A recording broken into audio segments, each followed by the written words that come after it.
Hello, beautiful people. Welcome to another episode of Bold and Purposeful, where every week I bring you an incredible story of someone in your community that took an unconventional path to follow their purpose. Hello! Jolie, Comment ça va? ça va super bien, toi? I'm good. I'm so happy to see you.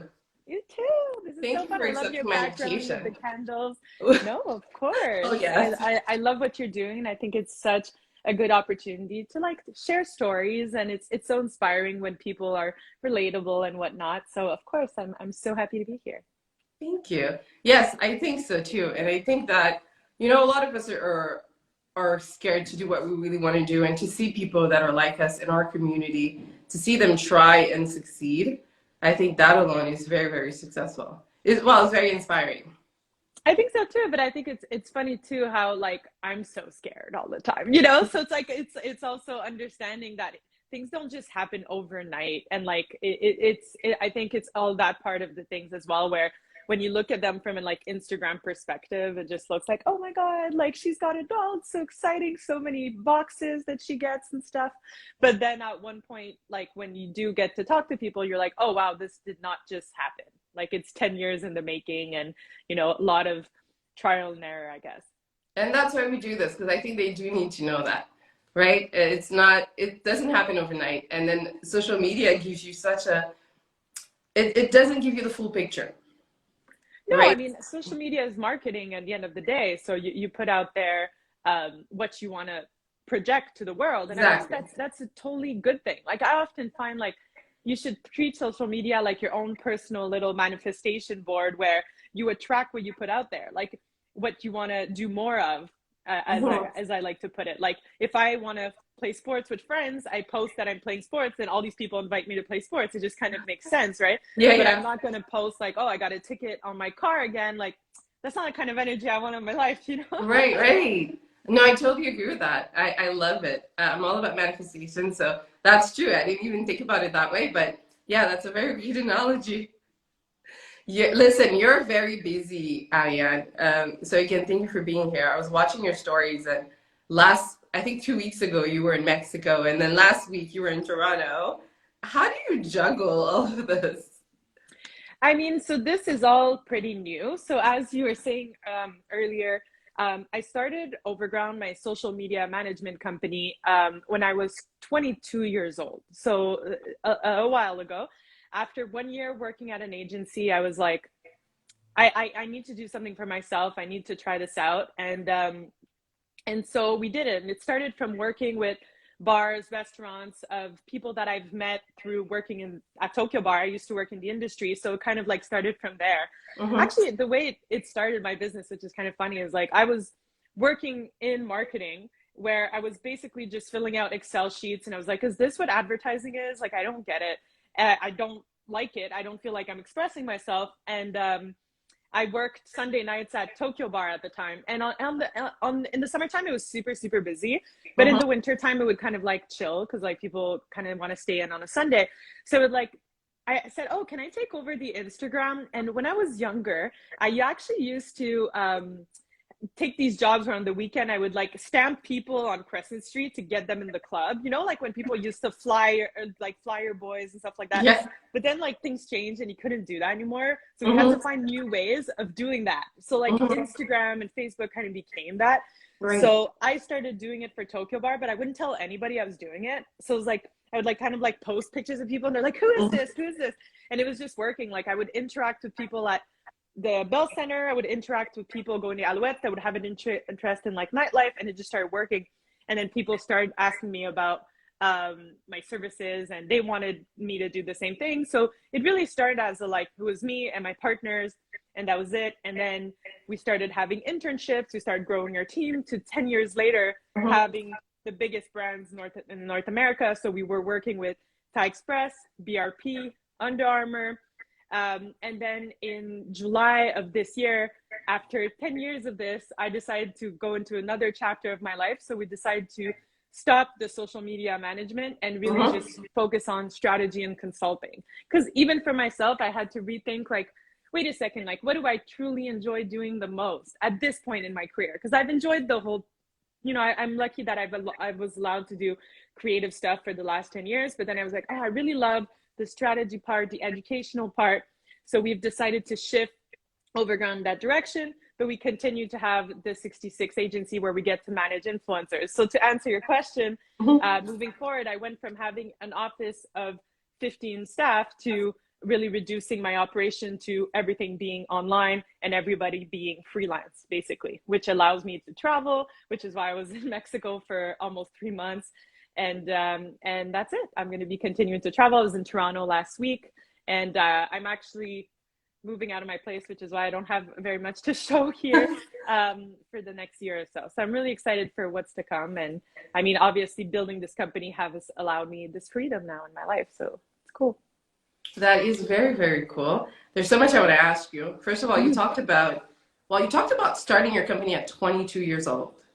At 22 years old, when you eventually started having people working on, so a staff, a team, did you have the confidence, or how did you have the confidence to lead them?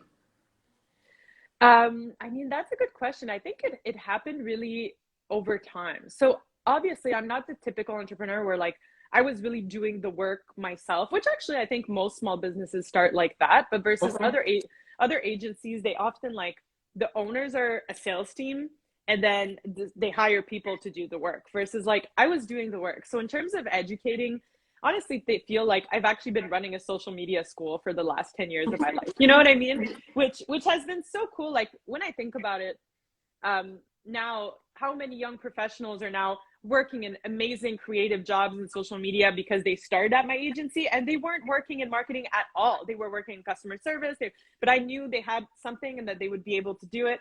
So it kind of started out from me figuring out how is it that I do what I do. So my business partner V would always say, can you put together a process? And I was like, no, it's creativity. It just like flows out of my, I'm just so creative. And he's like, shut up, just do it. And so I listened to him and I started writing down the steps of what I would do. For instance, when I'm creating a mood board, like where do I go get my ideas? Is it Pinterest? Like, how do I go about creating captions? Like it's a mix of Twitter, it's a mix of, and kind of make the process so you're just not like starting from a blank sheet every single time. Like you have places to start with. So, I mean, it started like that. And so when we started getting interns, I was basically teaching them what it was that I was doing. Did I think that I was doing something incredible? I mean, it was new, right? So I think anytime you're familiar with something, and I have a buddy of mine, he always says like, if you read 10 books about something, you know more than 90% of people. And at that time I was spending 90 hours of my week doing that. So I did have the confidence that I knew what I was doing since I was constantly teaching other people. Although of course you often look up to other people who are doing it in a different way and you always feel like your way is not up there. It definitely was a challenge for me when it came to pricing my service, but I always was confident that I could teach something to other people just based on having done it before and being able to like show them how to do it. So you talk about teaching a lot. So so what's your role in your company really? Because you do have a partner, and then you talk about teaching a lot. Where does the management come from? Like, well, I mean, at that for the last few years, V was really just in charge of everything that was sales oriented, and I would come in when the pitch was in French, and as well as everything that's ads management. So I was managing the entire team. I was hiring, and I was taking care of everybody. So I mean, at that point in my career, I was not the one at photo shoots. I wasn't the one, like I was really the one managing everybody, which was cool. But again, at that point, I kind of started getting back to in my head, like, wait, what is it that I like doing the most is really being, you know, on the field, in the center of the action and being part of the conversation, which is why that whole idea of consulting, which I've been doing quite a lot with artists. Like, so for instance, I know so many talented creatives who don't know exactly how to translate their craft to social media. And instead of me, you know, trying to create the things that they're doing, which they're so much more talented than me and what they're doing, it's really, I want to get into that space of being able to have all of that work together. And it's the same thing with brands nowadays. Like a lot of them want to do social media internally. Mm-hmm. They just don't really know what to focus on. So I still Right. think there is a lot of like teaching to do. And Mm-hmm. from our perspective as an agency, I would notice how often a client would come to me asking me for things like, okay, our goal is to get more followers, or our goal is to get more likes on Facebook. And I'm like, oh, is this Is this? 2002? You know, like what? Or basically like for Instagram, like I understand that's your goal, but the problem is when that's your goal, people might go the wrong way about getting to that goal, when in the end it doesn't that matter that much. I can promise you impressions, I can promise you reach and focus on Exactly. that, That's but right. I'm not going to promise you followers, because I cannot force people to follow you. And I can force them by doing contests or doing random stuff, but really those people are not going to be your clients in the long run. But so many times they haven't been told that before, that I think that it ends up being confusing for them, and then their boss wants that. So I think there is a big part of that that's like, you need to make sure that the client understands what it is that you're selling to them, or else there's Mm-hmm. always going to be conflict. You know, it's Mm-hmm. communication, just like any relationship basically. When you started Overground, did you see it being where it is today?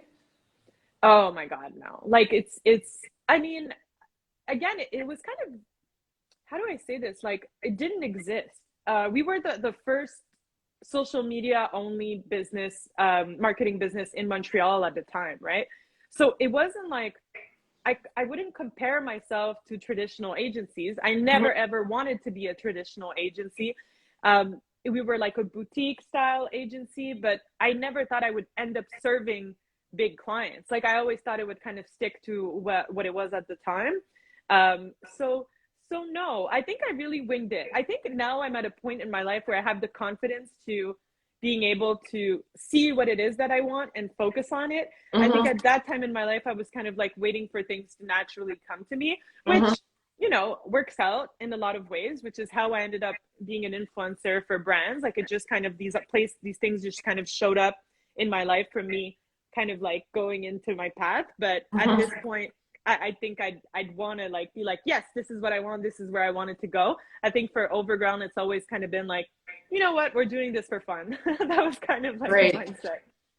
And you talked about not knowing that you'd be eventually serving big clients. What do you think sets you apart? What did you think made you so attractive to those clients? Like I know the NFL reach out. Well, I know there's a contest for the NFL, but you're also the brand ambassador for Under Armour, and you're Mm-hmm. also for Netflix Canada, and also you work with Overground, other huge companies. So, what made you so attractive to them? Again, I think that like you kind of never know what you're doing right in your life that just kind of presents you in front of the right people and whatnot. Mhm. What happened with us over time is, first of all, I won a notable award. I think it was in 2014 for Best in Social. So it gave us visibility across North America. And at that time, you know, we were just starting out. So that was a big push. Then from there, it was a lot of word of mouth. So I think what ended up happening is a lot of big companies had a big budget for marketing for years, but then they Mhm. started noticing all these tiny businesses with not a lot of money making way more noise than them. And then they're like, wait a second, do we really need a VIP booth at Grand Prix? Like, how much are we selling because of this Right. versus what we could be doing on social? So they definitely started looking away from the bigger agency and started looking at what other people were doing. And then another thing that ended up being really great for me is the connections I've been making along the way. So I'm not a networking person. You'll never catch me in a networking event with like a business card. I just don't perform well in that environment. But I'm just generally someone who's like, I like people. I like to getting to know them. I like talking to them. So definitely just from my personal journey of sharing what I was doing on social media and meeting people just like you on an everyday basis who then would think, oh, who do I know in social media? Oh, Ariane. And I was lucky that Mhm. it was people that were high up in companies. But one thing that was really rewarding for me is that I went to speak at McGill at Université de Montréal, and as well as, no, I never went to l'UQAM, but I've done some Zoom for universities across Canada. And funny enough, people who were students at the time, 3, 4 years later, they're the director of marketing for MTY, and then they want to work with my agency because they Oh, remember wow. me from that presentation. So it's funny how at the time, you know, they seem, oh, these kids, Right. but who knows where they're gonna end up down the line. So that was rewarding, but definitely word of mouth. I think your clients are definitely your best advocates when it comes to promoting your business. Absolutely.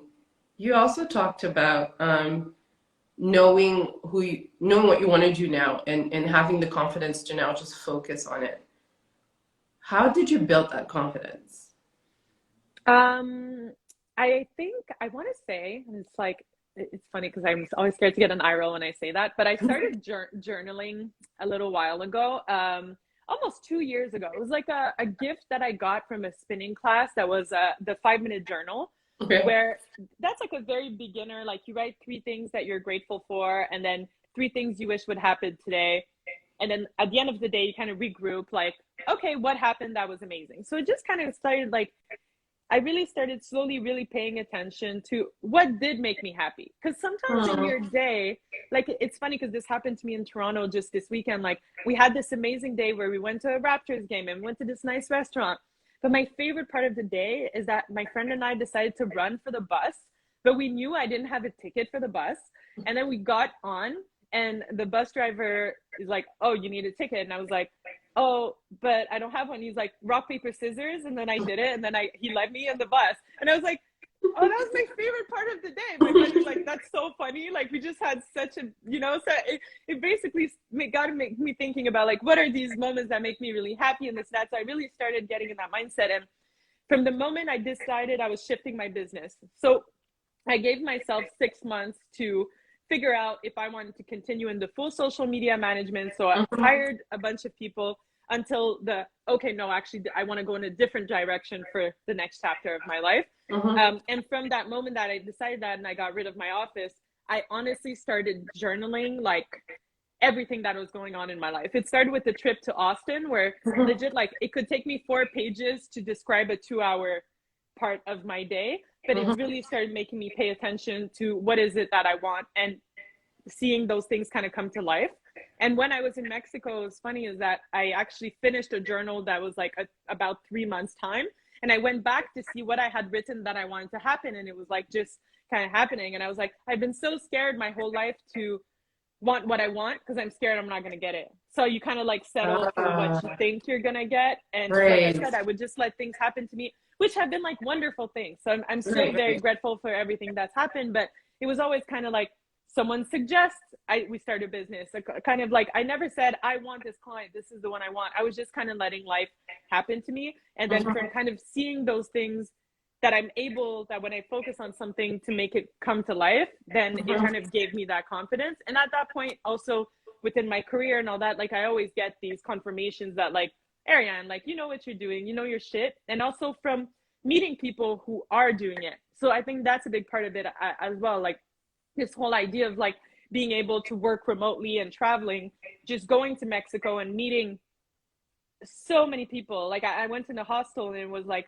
30 people that are 35 years old and up working remotely in all kinds of business. Could be software, could be coaching, could be, and I was like, oh wow, not only is this possible, now I see it in front of me. So like I was telling you in the beginning, when I decided to start a social media business, it was something that I didn't really have anybody to look at in how to model my business. So I was kind of like figuring it out, which is cool too. But once you're in a space where you're like, oh, this has been done before, you kind of like, it just reconfirms that you could do it. So I always kind of look for people that are doing something similar to the direction I want to go without like replicating whatever they're doing, just kind of creating that possibility in my head. Nice. I love it. Journaling. I want to go back to 66 Agency because it's something that you started a little after Overground, right? How long after Overground? Like 5 years. 5 years. So like we weren't even using the word influencer, you know, like wow. Before it was like, I know at the time we had Liquid Nutrition as a client and we just kind of started sending cold pressed juice to like popular girls and, you know, they would post a picture and we're like, oh, okay, cool. But then when the term influencer started coming in, because you think about like, I started creating content, you weren't like, oh, I'm going to make money off Instagram, which is a big difference, I think, now with creators who have been doing this for 10 years and people who are now like, they're doing this with the purpose versus before it was kind of for fun. So it is a bit different. So when we started 66 is that we were noticing people who were considered influencers, who had big followings, would work with brands, but then they always felt like they were getting burnt. Like either they weren't getting paid enough, either, you know, there was like all these different situations. So the influencers weren't happy.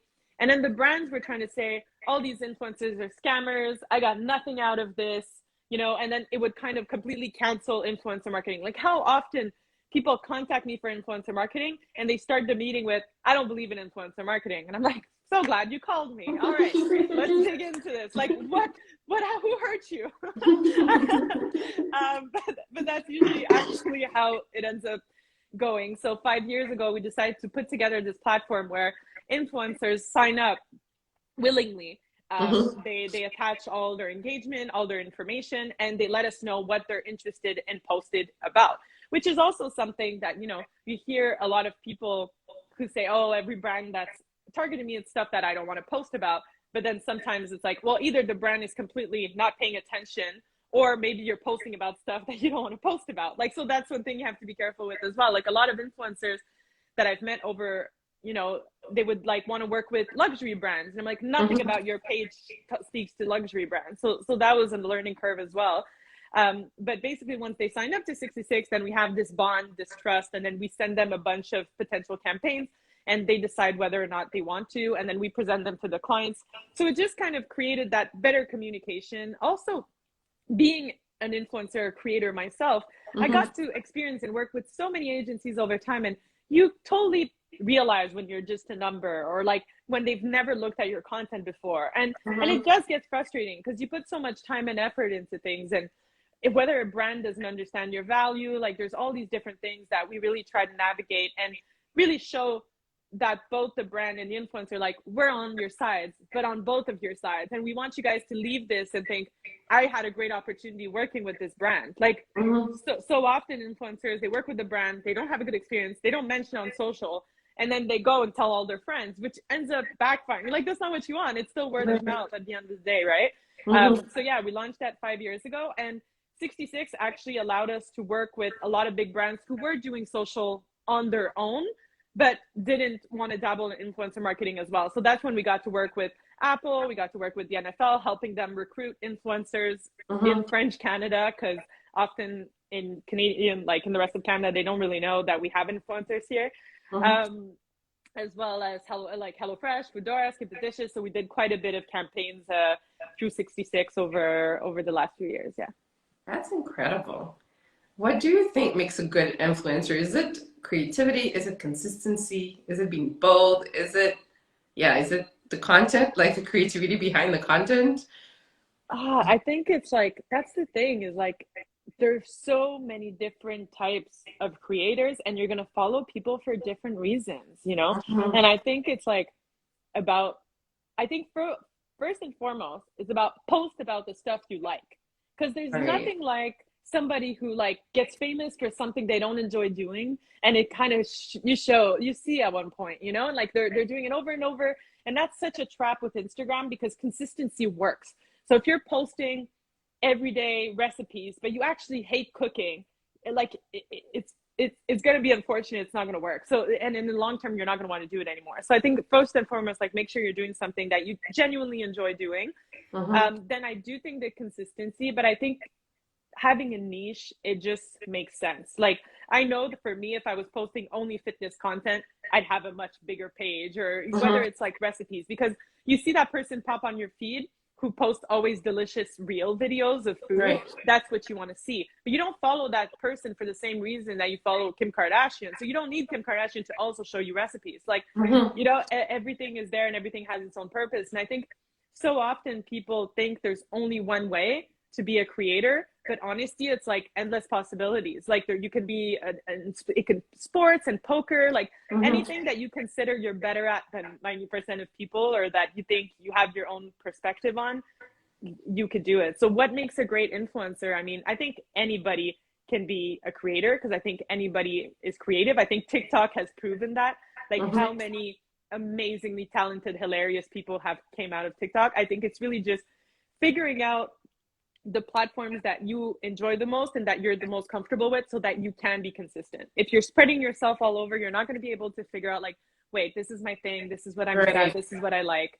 But yeah, I don't know if that answers your question, but It I'm does. guessing, we're humans, so it's hard to say what makes a good human. Well, I love it. I love that you're bringing it back to just being human. And you said just posting about what you love, and I think authenticity is what makes it good. Is one of the things that makes it a very good influencer. It's funny because I'll have like some friends who, let's say I have friends who all of a sudden get really into astrology, and then they post about it every Sunday, let's say, like my friend Fafa. In the beginning, maybe some people will be like, oh my God, what is she doing? I'm out of here. So some people might unfollow you. But then as you stick to what you're doing and what's important to you, then new people are going to show up. And anyways, I think that's just going to happen like for everything in your life. Like your interests are going to change, and people are going to come in and out of your life depending on what you're interested in, what you genuinely feel like speaking about. But you're much better off talking about stuff you're genuinely interested in than having to do your homework in order to do it. And even if it's for your business, like how many business owners have told me like, oh, I have to be more active, I have to be more active. If it's not natural for you, then go do something for your business that's more natural to you. And maybe it's not social media at all. Maybe it's more being out there, being in the street. You like talking to people. Maybe you want to be in the store, because there's endless ways to market your business. It doesn't have to be that way because you saw one person who said it worked for them that way, Right. We're almost done, but I want to bring it back to you. And we talked about us being human at the beginning of this. What is your biggest challenge, you would say, as an entrepreneur? That's a good question. I mean, any person who's worked for me, and I'll say this, will say that I'm not the best at giving, how do we say it? Like, oh my God, I forget the word. Not constructive criticism, but like words of empowerment kind of thing. What is that? Oh, I don't know, empowering, cheering people on. I'm not sure. Oh my God. Okay. It's so funny that now I can't find it. Anyone want to help us? Yeah, because so basically I don't think I do it for myself, I think that it's something, man, I hate that I'm going blank right now. I have like constructive criticism, but that's not what I mean. It's not feedback. It's not either. feedback. Thank you. You're talking about reinforcement. That's what I mean. Sorry. Thank you, King John. It's funny because I saw on Twitter once someone tweeted to Elon Musk, and he was like, what would you say to an entrepreneur who wants positive reinforcement? He said, if you need positive reinforcement, don't be an entrepreneur, And I think that that's always been a big challenge for me. So that's something for myself, which, again, looking at how far I've come and everything that's happening, and then being able to project that on all the little wins on everybody else as well, And it's not a matter of not appreciating what people do. It's just a matter of like stopping and appreciating it versus just, okay, you did this, now on to the next, on to the next, on to the next, because that's kind of how my brain was working. And I think I've been doing a lot of like reflection on just how I am about sports, just how I am about, it's such a perfectionist mindset of like, go, go, go, go, go, go, go. But then you don't actually stop and figure out, okay, why am I doing this? Let's take the time and let's make sure that we appreciate everything. So I think that's what it has been the hardest for me over time, is that you're kind of always in fear of, if I don't keep it moving, I'm going to lose everything. So you kind of live in that fear of, we're going to run out of clients, we're going to run out of money, I'm not going to be able to pay everybody. And I think it all kind of comes back to the, wait a second, we're doing fantastic, everything is great, this is under control, which I think is something I've learned along the way. Thank you for the word. I want to talk about that a bit more, actually, because you talk about being on the go all the time and just thinking about what's next all the time. What does it for you? Meaning, what keeps you going? Do you get positive reinforcement in your life that encourages you? Or is it the fear of not wanting to fail? Or is it that? Oh, that's a good question. I think for a long time, it was that fear of like, I made that decision 10 years ago. It was a scary decision. I could have chosen stability. I could have chosen. So it was kind of the fear of, having to prove to everyone, but mostly to myself. Because if I believe that I'm going to make it no matter what, then I'm going to project that and people are not going to ask themselves any questions. But when I'm constantly in fear of like, oh no, I'm like the second I get a phone call, I'm like, I'm going to lose all my clients. Like, you know what I mean? Like, so I think that for a while it was this, and now moving in the direction that I'm going, there's also a big part of like removing your ego from the picture. So like, you know, through my time of being an entrepreneur, like you kind of get praise, or even just as an influencer, because people follow you, people are like, you're so inspiring. But like, you don't even know me. You know what I mean? Like, you're inspiring. And I think that it kind of, it puts you in the place where you don't feel full, like it's not an imposter thing, but you're just kind of like, I just want to be a person. Like, I don't want to be a role model. I just want to like do me. And in terms of your ego, it gets a little scary. Like when people are constantly like that girl boss mentality and that go, and people project this image of who you are. Like, oh, Ariane, you never stop. Oh, Ariane, you work out all the time. And it's funny because it's not true. I don't feel like it's true. Maybe I do work out more than a lot of people, but it's just the 2 seconds of my day you're seeing, you know. I walk for hours sometimes. I walked for like 3 hours today where I was not doing any work. I'm just listening to the podcast. I'm like vibing. But I think the Instagram, and maybe it's the way I post my content, is such a go, that's what people see. And then they project that. They tell you, oh, you never stop. You're always doing a sport. And then you think, oh, I never can stop. I always have to be doing a million things. And I think that ego, you have to check it, where it's like, I'm not what people think I am. Even if it's a positive thing that they think I am, I don't need to live up to that standard. I loved it. I love it. What else, aside from journaling, and I know you work out a lot, is that what you do to reset?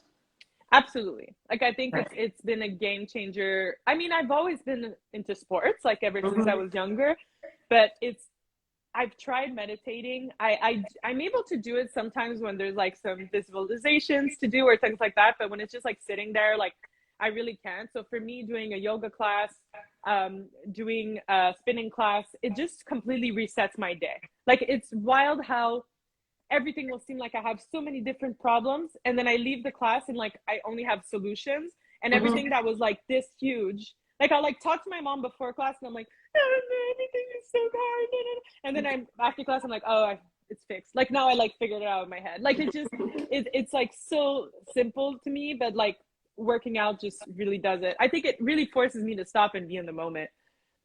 For people, like for content creators that are very creative, I always ask myself, where do they get their creativity from?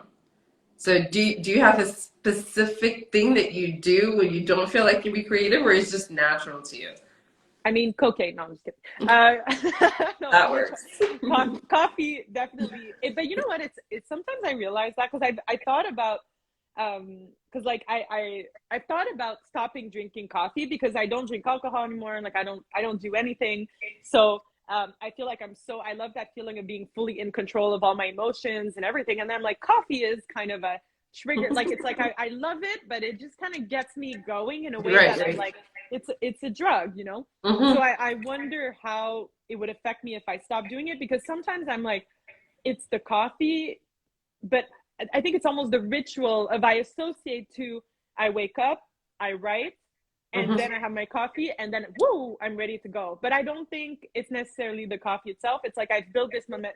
Sometimes in the afternoon when I'm not creative, then I'll go make a coffee. But I think, for instance, some mornings I'll go for a run instead, and I'm just as energized, you know? So I think it's a bit more of that idea. But one thing I always tell people is that, to me, creativity fuels creativity. So if, let's say I'm writing captions for a client, and I'm like, okay, I've been writing about ice cream for 2 hours. Like, I have nothing to say anymore. I'll stop that, and then I'll start scrolling, and then I'll get an idea for like a TikTok or something. Like, sometimes I won't even post it, but I'll just start playing around with it, and it just kind of like gets me going, and then I have that creative juice. So I think I'm lucky that I have so many different creative outlets. So sometimes it's just about like shifting from one thing to another, and then when I'll go back to the thing, I'll be really into it. And like, for a while, I didn't even think I liked creating content anymore. And then when I started working just with my camera and photography, then I was like learning something. It's really just about like shifting and not doing the same thing all the time. Right. I think that really, really helps. Like, of course, like scrolling and looking at what other people doing, sometimes it's like inspires you and gets you going. But it could be a slippery slope, because then you start comparing yourself, and then you're like, wait, I want to have like original Right. ideas. But like me, like I'll be like completely so busy, like working on something and on a deadline, and then I'll think of a tweet and I'm like, oh, that's funny, and then I like go tweet instead of like working on, like sometimes I think it's like almost like an ADHD situation, Right. but somehow that silly tweet that came out of nowhere just put me like, okay, no, we're in the right mindset, we're good, we're ready to go. So for me, it's really, and or again, like going for coffee with other creative people, being around creative people just really, really motivates me 100%. I love it. Creativity fuels creativity. I Mm-hmm. have another question popped up, and I really want to ask it, but that's for my own selfish needs. Of course. How do you talk about not being staying true to who you are, not being like influenced by comparing yourself technically to other people? Do you feel pressured as an influencer to get behind certain movements? Do you get DMs about, hey, this is going on, you should retweet that, or you should repost that, or when there's like a huge movement going Of on? course. Yeah. I absolutely do. One thing for me that like I've always kept a very, my social media is marketing. Like it's not my personality, it's not who I'm dating, it's not all my thoughts. It's really just like this is a billboard for my creativity. And I don't consider myself like a public personality. But it has happened to me before. And in those situations, all I want to do is just share the content of people who I know are doing a good job at explaining those causes. Like for Black Lives Matter, for instance, like Fabrice Ville, who is someone who's so well spoken. Like I'll always kind of like go and share his content versus me trying to put together in something that's just not something I explain well, etc. So that's kind of the direction I'll go into. But then when it comes to like, for instance, sharing my opinion about vaccinations and stuff, like that's just not something that I find the need to share on social media. Like I do think that you're allowed to set boundaries for yourself. Like I do think a lot of these influencers coming up, like they think that people have the right to know their relationships or what they're going through, and they have to explain everything. Like I think that boundaries are super, super important. And like cool, people decide to follow you and you're like so grateful for them, but at the end of the day, like you're the one entertaining them, you know? Right. So I think that you do have to decide consciously if you want to talk about something and make that decision, and don't just do it because you're getting pressure from people that they think you should be this way or think this way. Because of course I've gone in for causes which I thought was really important and kind of a tricky field, but I've gotten it for things like I'll like start doing a splits challenge and people will come in my DMs and like, you're doing it wrong, and I'm just like, oh god, you know what I mean? So at that point you kind of, from going through all these ridiculous things, you just kind of like, okay, I'll just do me because people are ridiculous. Like you don't have to follow me if you don't like this stuff, you know? Right. I love it. I absolutely love it. What's next for you? Well, where do you see your companies going? I mean, I have a lot of projects in my mind. I definitely see myself inquiring about educating. So I'd love to teach in universities and stuff like that. That's definitely something I see myself doing. In terms of the company, I just want to work on projects that we're super excited and passionate about, and working with creatives who have been doing their work and are just really good at what they do. So again, having the opportunity to work with a bunch of freelancers really lets you not be the boss, like really just select creatives that you want to work with and put amazing projects together. So that's really what I see happening. And in terms of consulting, I mean, I'm talking right now to a lot of artists, comedians, like I'm connecting the dots. So right now I can't share too much because I'm trying to figure out what it is that it is going to take us to that next place. But V and I, my partner, are still very much working together and discussing so many different ways that we can venture for the next 10 years of our lives. I love it. Love it. Thank you so much for sharing all of this. Thank you for taking the time to be here. That's so fun. If you have anything to share, like where can people find you, anything like that? Yeah. Well, I mean, to see our work, you guys can go on overground.ca. All my personal stuff is always Ariane Tonka. That's where I'm at. I'm posting mostly on Instagram these days. But yeah, that's pretty much it. All right. Thank you again. Thank you so much. And thank you people for joining and listening in. If you have any questions, I answer all my DMs. Thank you for that. For everybody watching, if you have any suggestions of for anyone like you want to see on the show, please do let me know. Send me a DM and I'll definitely consider it. And So thank you, congratulations guys. on your show. This is so fun. I'm Thank you. so super Yeah, lucky. it's a new project. I guess the first few episodes, I'm seeing where it's gonna go, but I'm excited for it. Love that. All Have right, a good night. everybody. Have a good night. Bye.